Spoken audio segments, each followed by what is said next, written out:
Hello there, Crazy Blind Jake here, and this is not an affordable weapon review. However, it is a quick review after playing around with the Opera Nova Renaissance Cut and Thrust Sword by Depika. Now, a long time ago when I first got the sword and played around with it, I didn't like the balance of it at all. It's very uncomfortable without gloves, and I think it will tear up your hands.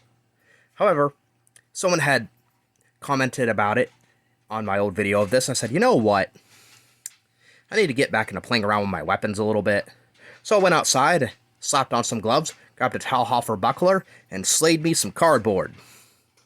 And some jugs. Now, I will say that it's still a little bit unwieldy because of the balance, but it's not terrible. It's manageable, especially if you have gloves on, but I would not be my first pick.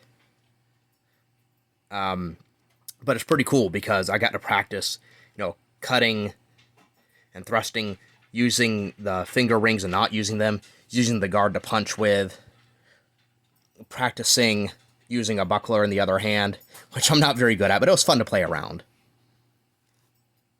But it didn't do too bad, and I'm going to try to show you without showing the brand of the jug that I used that was filled with water, and it made a fairly clean cut. So this is the top half. I'm holding it upside down. Sorry, stuff in the background there. Trying to not show you the brand. But fairly clean cut.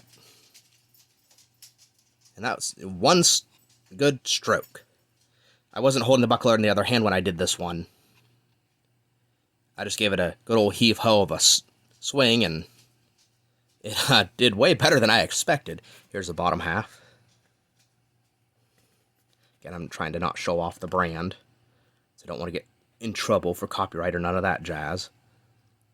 But a fairly clean cut. Not the best, but pretty dang clean. And mind you, these swords don't come sharp from Depika. I got from Cult of Athena and paid for the sharpening service, and because even with that, it wasn't a crazy expensive sword. I've always wanted a side sword or a cut and thrust sword. So for an entry-level sword, it isn't bad. It's really not. It could be a lot better. And I normally don't like Depika swords for the most part. I do have a Koli Shmard court-style sword from them that is surprisingly nice for the price point. But I've also had a couple other swords from them that were doo-doo. But you know what? Yeah, go ahead and pick one of these up. And put on some gloves, pay for the sharpening, and it's not too bad if you want to get one of these on the cheap.